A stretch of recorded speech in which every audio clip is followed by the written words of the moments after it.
At ito nga yung unang vlog namin ni Leng na magkasama.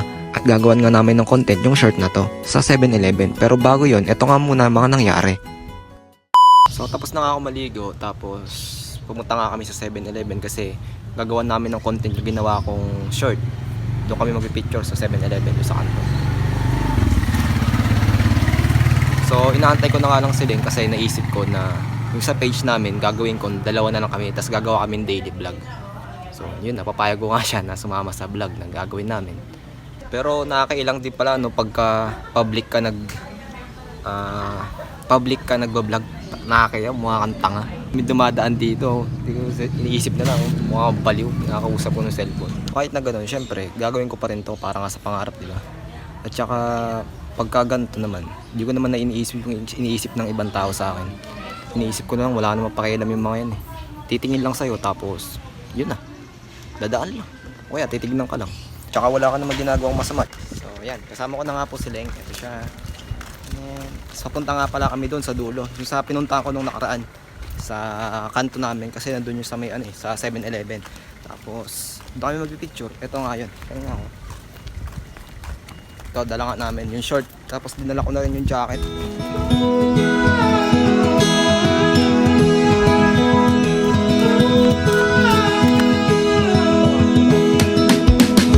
All the stars overhead give us more to imagine.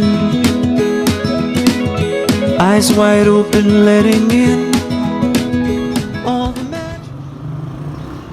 So nandito na nga kami sa 7-Eleven, tapos bumili lang rin ako ng pagkain namin. At sa part na to, sinusubukan ko nga talagang basagin yung hiya sa pagbablog sa mga public place. At yan nga yung short na ginawa ko na gagawan nga namin ng video dito sa 7-Eleven.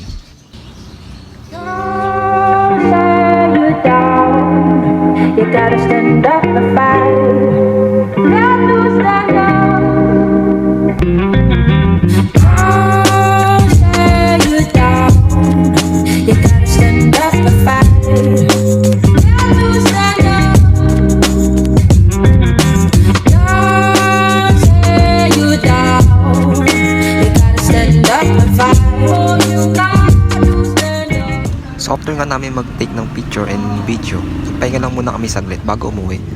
Tapos yung itsura namin dito, kala mo, first time lang magkita. Yung walang tatawan challenge. So ayun guys, pauwi na nga kami. At ito si Jopay. Ayan si Lengleng. Ay, si Lengleng pala. So kanina pa nga kami, mula nung pagpunta namin hanggang sa pag-uwi, wala pa rin sinasabi si Lengleng. Ito siya. Ayan siya. So wala ka masasabi, Jopay? Meron siya na yung sa page namin dun sa Leng's Fashion. Meron siyang ginawang video na ngayon nasa 16k views na yata. So ano masasabi mo doon? Hindi na siya namamansin kasi famous na tiyo. Kala mo bagong tae eh.